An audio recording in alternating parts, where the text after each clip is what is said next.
دوسرا رکوع شروع ہو رہا ہے 19ویں پارے کا۔ وَلَقَدْ آتَيْنَا مُوسَى الْكِتَابَ وَجَعَلْنَا مَعَهُ أَخَاهُ هَارُونَ وَزِيرًا فَقُلْنَا اذْهَبَا إِلَى الْقَوْمِ الَّذِينَ كَذَّبُوا بِآيَاتِنَا فَدَمَّرْنَاهُمْ تَدْمِيرًا۔ شروع سے لے کر آگے آیت نمبر 40 جہاں پر ختم ہو رہی ہے، بل كانوا لا يرجون نشورا، یہاں تک۔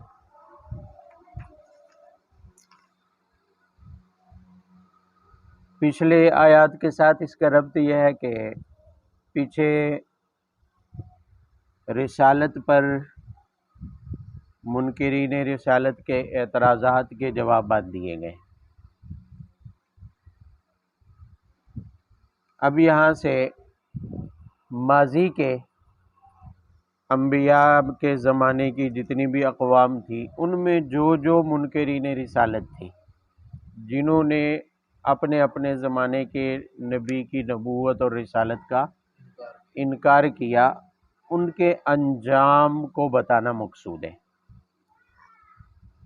اس لیے کہ سابقہ قوموں کے جو منکرین رسالت ہیں، ان کا انجام جب بتایا جائے گا تو مقصود اس سے آپ صلی اللہ علیہ وسلم کے زمانے کے جو منکرین رسالت ہیں، انہیں یہ پیغام دینا ہے کہ تم ان کے انجام سے عبرت حاصل کرو، ان کا انجام کچھ اچھا نہیں ہوا، اگر تم بھی اسی طرح انکار پر جمے رہے تو تمہارا انجام بھی برا ہوگا۔ البتہ سابقہ منکرین رسالت جو ماضی کے تھے، ان کے واقعات تفصیل سے نہیں بتائے، مختصر صرف اشارہ کیا گیا ہے۔ پہلے آپ تفصیل سے واقعات پڑھ چکے ہیں۔ پہلے نمبر پر جو واقعہ پیش کیا ہے وہ حضرت موسیٰ علیہ السلام اور ان کی قوم کا ہے، کہ موسیٰ علیہ السلام کو اور ان کے ساتھ ان کے بھائی حضرت ہارون علیہ السلام کو اللہ تعالیٰ نے دونوں کو اپنے زمانے کے جو اس زمانے کے منکرین تھے، توحید کے منکرین رسالت تھے، سب سے پہلے جن کی طرف بھیجا گیا وہ فرعون اور اس کی قوم تھے، اور ان دونوں کو اللہ کی طرف سے حکم ہوا کہ ایسے لوگوں کے پاس جاؤ جو ہماری آیات کو پہلے ہی جھٹلا چکے ہیں، پہلے ہی انبیاء کو وہ کیا کر چکے ہیں، جھٹلا چکے ہیں۔ بات سمجھنے والی ہے کہ حضرت موسیٰ علیہ السلام کو بھیجا جا رہا ہے اور حضرت ہارون علیہ السلام کو بھیجا جا رہا ہے فرعونیوں کے پاس، اور کہا کیا جا رہا ہے کہ انہیں جا کر دعوت دیں، ان کے پاس جائیں اور انہیں سمجھائیں جنہوں نے اس سے پہلے ہماری آیات کو کیا کیا ہے، جھٹلایا، اس سے پہلے ہماری آیات کو۔ بات سمجھنے والی ہے کہ نہیں ہے؟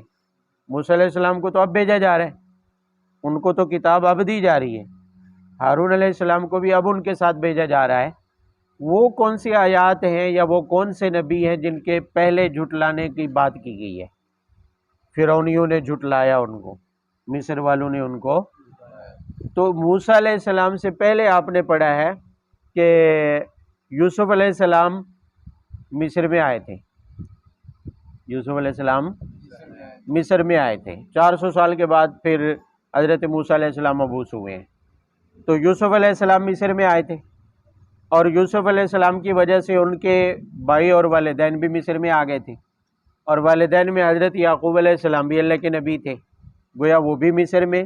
بعد میں جب یوسف علیہ السلام کو نبوت عطا ہوئی وہ بھی مصر میں۔ بات سمجھ آ رہی ہے؟ اس کے بعد ان کی جو دعوت تھی اس کو مصر والے برابر جھٹلاتے رہے، مصر والے برابر جھٹلاتے رہے، جو صحیفے ان کی طرف نازل کیے گئے تھے، جو احکام وہ لے کر آئے تھے، ان کو مصر والے جھٹلاتے رہے۔ یہاں کذبوا بآیاتنا میں آیاتنا سے مراد وہی ہے کہ وہ پہلے ہی انبیاء کی تکذیب کر چکے ہیں، پہلے ہی اللہ تعالیٰ کے احکامات کی تکذیب کر چکے ہیں۔ اب موسیٰ علیہ السلام کو نئی کتاب اور نئی شریعت کے ساتھ دوبارہ بھیجا گیا اہل مصر کے پاس، اور مصر کا اس وقت حکمران فرعون تھا، اور منکرین توحید اور رسالت بھی وہی تھا، اور اس کی قوم تھی فرعون کی۔ تو اللہ تعالیٰ کہتے ہیں ہم نے ان کے پاس بھیجا، درمیان میں کیا ہوا تفصیلات آپ پڑھ چکے ہیں، وضاحت نہیں کی گئی، لیکن وہ معنی نہیں ہے، وہ معنی ان کا انجام کیا ہوا، صرف انجام بتانا مقصود ہے کہ دمرناہم تدمیرا، ہم نے انہیں تباہ و برباد کر ڈالا۔ دمرناہم تدمیرا، تدمیر کہتے ہیں کسی کو جڑ سے اکھاڑ دینا، جڑ سے۔ تو اللہ تعالیٰ فرماتے ہیں ہم نے ان کی نسل ہی ختم کر دی، ان کی نسل ہی ختم کر دی۔ ثم اغرقنا آل فرعون، وہ سارے کے سارے دریا میں کیا ہو گئے، غرق ہو گئے۔ اللہ تعالیٰ نے ان کا نام و نشان ہی اس دنیا سے کیا کر دیا ہے، مٹا دیا ہے۔ تو مشرکین کو بتایا جا رہا ہے کہ ان کے انجام سے عبرت حاصل کرو جو تم سے پہلے انبیاء کا اور انبیاء کی نبوت اور رسالت کا کیا کرتے رہے، انکار۔ اگر تم بھی اسی طرح کرتے رہے تو تمہاری بھی نسل کیا ہو جائے گی، مٹ جائے گی۔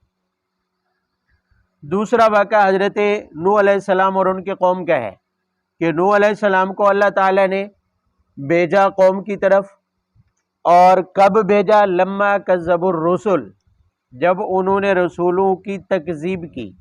نوح علیہ السلام سے پہلے آنے والے رسولوں کی وہ تکذیب کر چکے تھے، ان کی شریعت کو وہ بھلا چکے تھے۔ کیسے؟ وہ آپ نے پڑھا ہوا ہے تفصیل سے کہ وہ آہستہ آہستہ بت پرستی میں مبتلا ہو گئے، بت پرستی میں مبتلا ہوئے۔ ظاہر ہے اس سے پہلے حضرت آدم کے بعد ادریس علیہ السلام، حضرت شیس علیہ السلام اور دیگر انبیاء آئے ہیں، ان انبیاء کی لائی ہوئی شریعتوں کو وہ کیا کر چکے تھے، جھٹلا چکے تھے، اور ان انبیاء کی تکذیب کر چکے تھے۔ اس کے بعد نوح علیہ السلام کو بھیجا گیا، تو نوح علیہ السلام کئی صدیوں تک ان کو دعوت دیتے رہے۔ انہوں نے نوح علیہ السلام کی دعوت کا بھی انکار کیا، اور ساتھ ساتھ ان کی رسالت اور نبوت کا بھی کیا کیا، انکار کیا۔ تو اللہ تعالیٰ فرماتے ہیں کہ اغرقناہم وجعلناہم للناس آیہ، ان کا انجام کیا ہوا، دو باتیں کی ہیں کہ ایک تو ان کو طوفان میں غرق کر دیا گیا، ایک تو انہیں طوفان میں غرق کر دیا گیا، اور دوسرا ان کے ساتھ کیا ہوا، دوسرا ان کے ساتھ کیا ہوا کہ غرق ہو جانے کے بعد اللہ تعالیٰ فرماتے ہیں للناس آیتن، ہم نے ان کو لوگوں کے لیے عبرت بنا دیا، ہم نے ان کو لوگوں کے لیے۔ بھئی سابقہ قوموں کو عذاب دینے سے مقصود صرف انہیں ہی عذاب دینا نہیں تھا، بعد والوں کے لیے وہ عبرت بھی ہیں، بعد والوں کے لیے وہ عبرت بھی ہے۔ اسی لیے تو قرآن پاک میں ان کے واقعات بتائے جا رہے ہیں۔ تو مشرکین مکہ کو کہا جا رہا ہے کہ وہ تمہارے لیے عبرت بھی ہے۔ وَأَعْتَدْنَا لِلظَّالِمِينَ عَذَابًا أَلِيمًا، یہ تو دنیا کا عذاب تھا، منکرین رسالت کے لیے فرمایا آخرت میں اس سے بھی دردناک عذاب ہم نے کیا کر رکھا ہے، تیار کر رکھا ہے۔ وَعَادًا وَثَمُودًا وَأَصْحَابَ الرَّسِّ وَقُرُونًا بَيْنَ ذَلِكَ وَكُلًّا ضَرَبْنَا لَهُ الْأَمْثَالَ وَكُلًّا تَبَّرْنَا تَتْبِيرًا۔ تیسرا واقعہ بیان کیا جا رہا ہے، یہاں تین قوموں کا ذکر ہے، اور ان کے درمیان آگے پیچھے اور بہت ساری اقوام کا اجمالی طور پر تذکرہ کیا۔ فرمایا قوم عاد، قوم سمود اور کنویں والے۔ قوم عاد کی طرف تو حضرت ہود علیہ السلام بھیجے گئے تھے، اور قوم سمود کی طرف حضرت صالح علیہ السلام بھیجے گئے تھے۔ اصحاب الرس، کنویں والوں سے کون مراد ہے؟ مفسرین نے اسرائیلی روایات کے واسطے سے بہت ساری باتیں کی ہیں، لیکن وہ سارے تخمینے اور اندازے ہیں، یقینی بات نہیں ہے۔ قرآن نے صرف اصحاب الرس کہا ہے کہ کنویں والے۔ قوم کا نام اصحاب الرس کے نام سے انہوں نے علامت کے طور پر اللہ پاک نے بیان فرمایا، لیکن ان کی طرف نبی کون مبعوث ہوئے تھے یہ نہیں واضح کیا گیا۔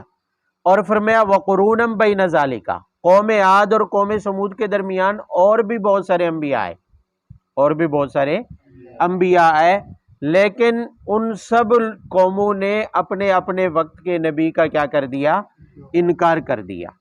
اللہ تعالیٰ فرماتے ہیں صرف نبی نہیں بھیجے گئے تھے، ضربنا لہ الامثال، جیسے تمہیں مثالیں دے دے کر سمجھایا جا رہا ہے، سابقہ اقوام کے واقعات بتا بتا کر تمہیں کیا کیا جا رہا ہے، سمجھایا جا رہا ہے۔ اسی طرح انہیں بھی سمجھایا گیا تھا کتابوں کے ذریعے، انہیں بھی وحی کے ذریعے کیا کیا گیا تھا، سمجھایا گیا تھا، لیکن نتیجہ کیا نکلا کہ وہ بھی نہیں مانے، وہ بھی برابر رسالت کا انکار کرتے رہے۔ نتیجہ یہ ہے کہ کلن تبرنا تتبیرا، ہم نے انہیں بھی مٹا ڈالا، ہم نے انہیں بھی مٹا ڈالا۔ تو اب تک تین اقوام کے واقعات، تین واقعات کو بطور مثال کے پیش کیا، اور تینوں کے آخر میں ایک ہی بات کہی جا رہی ہے کہ ہم نے ان کے نام و نشان مٹا ڈالے ہیں۔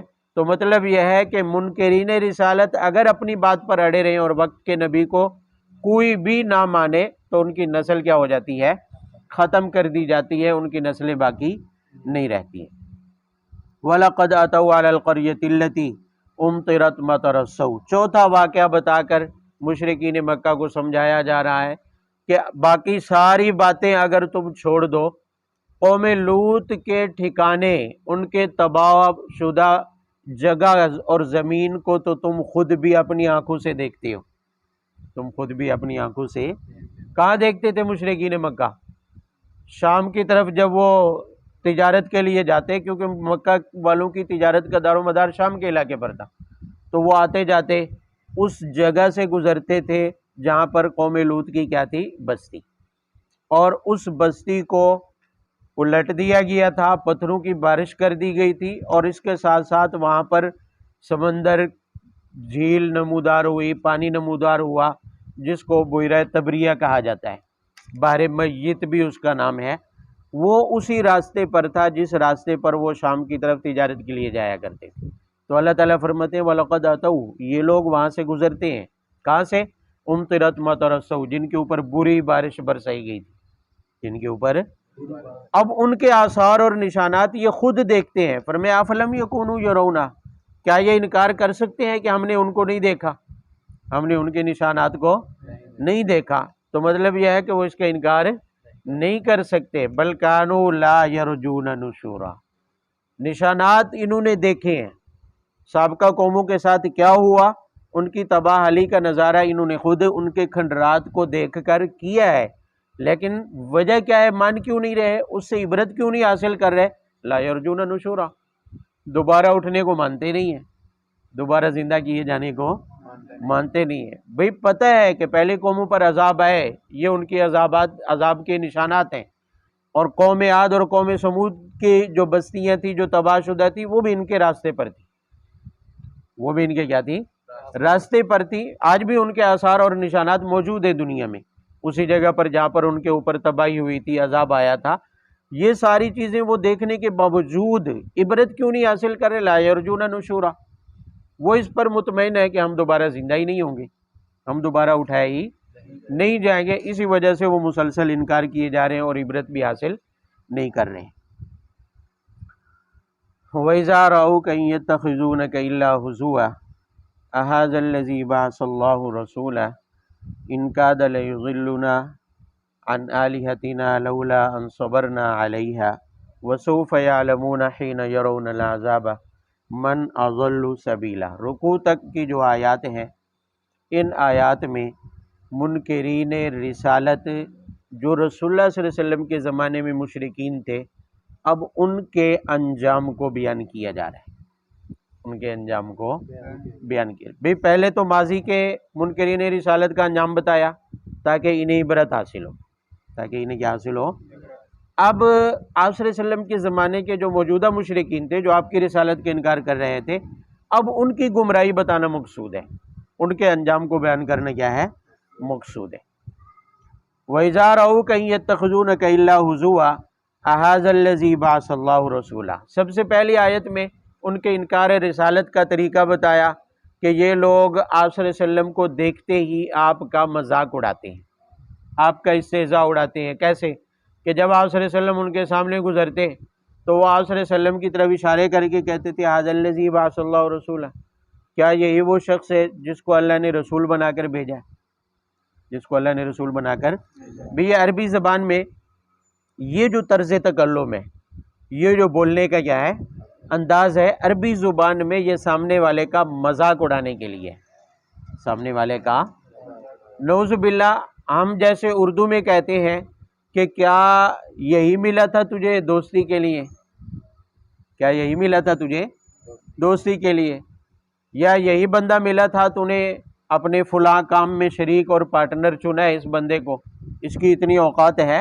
تو وہ کہتے تھے هَذَا الَّذِي بَعَثَ اللَّهُ رَسُولًا، کیا اللہ رب العزت کو نعوذ باللہ یہی شخص ملا تھا پورے عرب میں، پوری دنیا میں، کہ اللہ نے اس کو رسول بنا دیا، یعنی بطور مذاق کے، بطور استہزاء کے۔ اگر بالفرض آپ کو نبی نہ بنایا جاتا، کسی اور کو بنایا جاتا، تب بھی ان کا یہی اعتراض ہوتا، تب بھی ان کا وہ پھر بھی یہی کہتے حاذا الذی بعث اللہ رسولا، مجھے نہیں بنایا گیا، اسے بنایا گیا ہے، کہ اللہ کو یہی بندہ ملا تھا. تو وہ آپ صلی اللہ علیہ وسلم کا مذاق اڑا. یہ انکار رسالت کا ایک طریقہ ہے کہ ان منکرین رسالت ہر زمانے کے ایک جیسے ہوتے ہیں، ہر زمانے کے ایک جیسے. آپ نے قوم نوح کے بارے میں بھی پڑھا، وہ بھی نوح علیہ السلام کا مذاق اڑاتی تھی. حضرت موسیٰ علیہ السلام کی قوم کے بارے میں پڑھا، وہ بھی مذاق اڑاتے تھے. تو ہر دور کے منکرین رسالت ہمیشہ کوئی معقول بات کرنے کے یا کچھ غور و فکر کرنے کی بجائے وہ ہمیشہ کیا اڑاتے ہیں؟ مذاق اڑاتے ہیں. تو وہ آپ صلی اللہ علیہ وسلم کا مذاق اڑاتے ہیں. ان کاد لیضلنا عن آلہتنا لولا ان صبرنا. اچھا دوسرا وہ کیا کہتے تھے؟ کہتے تھے کہ اگر ہم اپنے معبودوں پر جمے نہ رہتے، ہم اپنے معبودوں پر ثابت قدم نہ رہتے تو کاد لیضلنا عن سبیلنا، یہ ہمیں حق راستے سے ہٹا دیتا، یہ ہمیں حق راستے سے. یہ تو ہماری ہمت ہے، ہمارا صبر ہے کہ ہم اپنے معبودوں کی عبادت پر کیا ہے؟ جمے رہے. ہمارا عقیدہ کیا تھا؟ پکا تھا. ہمارے عقیدے میں کوئی جو ہے زلزلہ پیدا نہیں ہو سکا، کوئی ہمارے عقیدے کو ہلا نہیں سکا، ورنہ کادا قریب تھا کہ یہ ہمیں ہٹا دیتا، ہمیں ہمارے راستے سے. نہیں سمجھے وہ بات کو. وہ مذاق اڑانے کے باوجود بھی، مذاق اڑانے کے اگلی بات کے ضمن میں جو یہ کہہ رہے ہیں نا کہ یہ ہمیں ہمارے معبودوں سے قریب تھا کہ کیا کر دیتا؟ گمراہ کر دیتا. یہ تو ہماری ثابت قدمی ہے. اس کے ضمن میں وہ غیر ظاہر، غیر واضح طریقے سے اشارتاً اس بات کا اقرار کر رہے ہیں کہ اس کی بات میں تاثیر ہے، اس کی بات میں دم ہے، اس کی بات میں جو اس کی بات سنتا ہے وہ متاثر ہوئے بغیر رہتا. یہ ہماری ہمت ہے کہ ہم متاثر نہیں ہوئے. یہ ہماری ہمت، یعنی ہمارا کمال ہے کہ ہم متاثر، ورنہ اس کی باتیں متاثر کون ہے؟ ورنہ اس کی باتیں. کادا اسی طرف اشارہ کر رہا ہے. کادا کا معنی یہی ہے، قریب تھا کہ یہ ہمیں ہمارے راستے سے کیا کر دیتا؟ ہٹا دیتا. لیکن ہماری ہمت اور کمال ہے کہ ہم اس کی باتوں کے متاثر کن ہونے کے باوجود بھی ہم اس سے متاثر نہیں ہوئے. اگر عقل ہوتی نا، عقل جہاں یہ تسلیم کر رہے ہیں کہ اس کی باتیں متاثر کن ہیں تو آگے مانے بغیر کوئی چارہ نہیں تھا. لیکن ضد ہٹ دھرمی تھی. آپ کی بات کو متاثر کن بھی مانتے تھے. انہیں یہ بھی اچھی طرح اندازہ تھا جو کچھ یہ کہہ رہے ہیں یہ اپنی طرف سے نہیں کہہ رہے ہیں، جو کچھ یہ کہہ رہے ہیں یہ اپنی طرف سے نہیں کہہ رہے ہیں، حقیقت میں یہ اللہ تعالیٰ کی کلام ہے. اس بات کو وہ 100% اپنے اپنے دلوں میں اچھی طرح سے سمجھے ہوئے تھے. میں نے پہلے بھی عرض کیا، شاید بتایا ہو کہ بیت اللہ میں اس زمانے کے شعراء زمانہ جاہلیہ سے ان کا رواج تھا کہ اپنے اپنے اشعار بیت اللہ کے پاس ایک دیوار پر لٹکایا کرتے تھے. مقصد کیا ہوتا تھا؟ بھئی وہاں سے ہر ایک کا گزر ہوتا تھا تو شعراء مقابلہ کرتے تھے، اپنے اپنے کلام آ کے لٹکاتے. کسی نے نئے اشعار کہے ہیں تو وہ وہاں لٹکا دیتا. جس کے اشعار اچھے ہوتے تو آگے آنے والا کوئی بڑا شاعر اپنے نیچے کمنٹس کر دیتا، اپنی طرف سے کچھ نہ کچھ اظہار کر دیتا ان کے کلام کے اوپر. تو جب قرآن پاک کا نزول ہوا تو کسی نے سورۃ الکوثر غالباً جا کر وہاں لٹکا دی، سورۃ الکوثر وہاں لکھ دی. تو اس زمانے کا عرب کا مشہور شاعر تھا، نام ان کا میرے ذہن میں نہیں آ رہا، تو وہ وہاں سے گزرا. اس نے جب سورہ کوثر لکھی ہوئی دیکھی اور پڑھی تو اس کے نیچے اس نے اپنا کمنٹ یہ کیا کہ ما ھذا کلام البشر، یہ بشر کا کلام نہیں. اس زمانے کا بڑا شاعر تھا، فصیح و بلیغ تھا، عربی کا مانا ہوا شاعر تھا. اور اس نے نیچے اپنا اسے پتہ بھی نہیں تھا اس وقت تک اسلام کا، اور یہ بھی نہیں معلوم تھا کہ یہ واقعی قرآن ہے اور محمد اس کی طرف کیا کر رہے ہیں. وہاں سے اس کا گزر ہوا پہلی بار تو اس نے نیچے اپنا یہ کمنٹس کر دیا کہ یہ جو ہے نا بشر کا کلام. ظاہر ہے اندھے تو نہیں تھے مکہ والے، وہ بھی تو دیکھ رہے تھے، وہ بھی تو اس دیوار کے اشعار کو پڑھتے تھے. سمجھ آ رہی ہے؟ فصیح و بلیغ بھی تھے، عربی سے ان کا تعلق اور لگاؤ بھی تھا. بڑے بڑے مشاعرے بھی، میلے ٹھیلے ان کے منعقد ہوتے تو ان میں اشعار ہی پڑھے جاتے تھے، تو سارے وہ سمجھ رہے تھے. لیکن اس کے باوجود وہ مان رہے تھے، تسلیم کر رہے تھے، دل ہی دل کے اندر اس بات کا اقرار کر چکے تھے کہ واقعی متاثر کن ہے، یہ کلام اللہ کی طرف سے ہے، اس کا اپنا بنایا ہوا، لیکن پھر بھی ضد اور ہٹ درمی پر اڑے ہوئے ہیں کہ قریب تھا کہ ہم گمراہ ہو جاتے، قریب تھا کہ ہم گمراہ ہو جاتے، لیکن یہ تو ہمارا کمال ہے، ہماری ہمت ہے کہ ہم اپنے معبودوں کے اوپر کیا ہے، جمے رہے۔ یہ تھا ان کا انکار رسالت کا انداز، انکار رسالت کا ایک طریقہ۔ آگے ان کا جواب دیا جا رہا ہے اللہ جل شانہ کی طرف سے، فرمایا کہ وَسَوْفَ يَعْلَمُونَ حِينَ يَرَوْنَ الْعَذَابَ مَنْ أَضَلُّ سَبِيلًا۔ پہلا جواب دیا، فرمایا کہ یہ جو کہہ رہے ہیں کہ ہم گمراہ ہونے والے تھے بس بچ گئے، ہماری ہمت ہے کہ ہم، فرمایا سَيَعْلَمُونَ، ان قریب انہیں معلوم ہو جائے گا، جب یہ عذاب کو دیکھیں گے، جب یہ اللہ تعالیٰ کے عذاب کو دیکھیں گے تو اچھی طرح انہیں معلوم ہو جائے گا کہ کون گمراہ تھا، کون سا راستہ گمراہی والا تھا، وہ جس کی طرف نبی بلا رہے تھے یا وہ جس کے اوپر یہ جمے ہوئے تھے، جس کے اوپر یہ جمے ہوئے تھے۔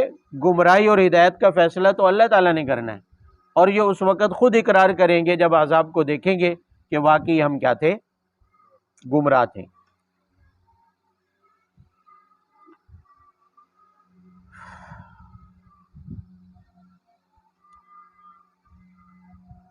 اَرَأَيْتَ مَنِ اتَّخَذَ إِلَٰهَهُ هَوَاهُ أَفَأَنْتَ تَكُونُ عَلَيْهِ وَكِيلًا۔ آخری دو آیات قابل غور ہے۔ ایک اور جواب دیا جا رہا ہے آپ صلی اللہ علیہ وسلم کے لیے، اس میں ایک طرح سے تسلی بھی ہے۔ فرمایا کہ آپ ان باتوں پر پریشان نہ ہوں، یہ جو کہہ رہے ہیں نا کہ ہم گمراہ ہونے والے تھے، اگر اس کی بات مانتے، محمد کی بات مانتے نعوذ باللہ، تو ہم کیا ہونے والے تھے۔ آپ صلی اللہ علیہ وسلم کو بتایا جا رہا ہے کہ دراصل ان بیچاروں کا مسئلہ یہ ہے کہ یہ کسی کو معبود نہیں مانتے سوائے اپنی خواہش کے، سوائے اپنی، انہوں نے اپنی خواہش نفس کو معبود مانا ہوا ہے اور خواہش نفس کی پوجا میں لگے ہوئے ہیں، اور جس طرف خواہش چلتی ہے، بے خواہش تو کہیں ٹھہرتی نہیں ہے، خواہش تو کہیں ٹھہرتی نہیں ہے، خواہش نفس کے تقاضے تو بے شمار ہوتے ہیں، اور انہوں نے اس کو اپنا معبود بنایا ہوا ہے، جدھر وہ جاتی ہے یہ اس کے پیچھے، جس چیز کی خواہش ہوتی ہے یہ اسی کو معبود مان لیتے ہیں، اسی کی پوجا کیا کر دیتے ہیں، شروع کر دیتے ہیں۔ فرمایا جو بندہ ایسا ہو کہ وہ اپنے نفس کا غلام ہو جائے اور اپنے نفس کو معبود مان لے، تو پھر اس کو کوئی بھی راہ راست پر نہیں لا سکتا ہے، کوئی بھی اس کو راہ راست پر، دنیا کی کوئی طاقت اور کوئی قانون اس کو راہ راست پر نہیں لا سکتا۔ جو اپنے خواہش کی پوجا، خواہش پرستی میں مبتلا ہو جائے، اسے کوئی بھی سیدھا نہیں کر سکتا ہے۔ لہذا آپ پریشان نہ ہوں، یہ سیدھے ہونے والے نہیں ہیں۔ آگے فرمایا کہ ہم تحسب ان اکثرهم یسمعون او یعقلون، چونکہ یہ اپنے نفسانی خواہش کی پوجا میں مبتلا ہو گئے ہیں، خواہش پرستی کو انہوں نے اپنی عبادت سمجھا ہوا ہے اور اپنی خواہشات کو معبود سمجھا ہوا ہے، تو ان کی عقل وقل کام نہیں کرتی ہے، یہ عقل سے سوچ و بچار نہیں کرتے ہیں، یہ اندھے اور بہرے ہو چکے ہیں، یہ اندھے اور بہرے ہو چکے ہیں، ان کے دماغ کام کرنا چھوڑ چکے ہیں۔ فرمایا ان کی مثال اب جانوروں جیسی ہو گئی ہے، بلکہ جانوروں سے بھی بدتر ہو گئے ہیں، کیونکہ جانور کو بھی اپنے نفع نقصان کا پتہ ہوتا ہے، جانور کو بھی اپنے نفع نقصان کا کم از کم اتنا تو ہوتا ہے کہ جانور کو سردی اور گرمی کا احساس ہوتا ہے، کانٹا چبھے اور زخم لگے تو بھی جانور کو احساس ہوتا ہے، لیکن یہ بیچارے عقل کے اتنے اندھے ہو گئے اور بہرے ہو گئے ہیں، اب یہ کسی بات کو سوچنے اور سمجھنے والے نہیں ہیں، اپنے انجام کو ماضی کے واقعات میں اچھی طرح یہ دیکھ چکے ہیں، اور آئندہ کے لیے جو ان کا انجام ہونے والا ہے وہ بھی اچھی طرح کھول کر بیان کر دیا گیا ہے، اور دلائل بھی اچھی طرح رسالت کے ثبوت پر، نبی صلی اللہ علیہ وسلم کی نبوت کے اس بات پر دلائل بھی پیش کر دیے گئے ہیں۔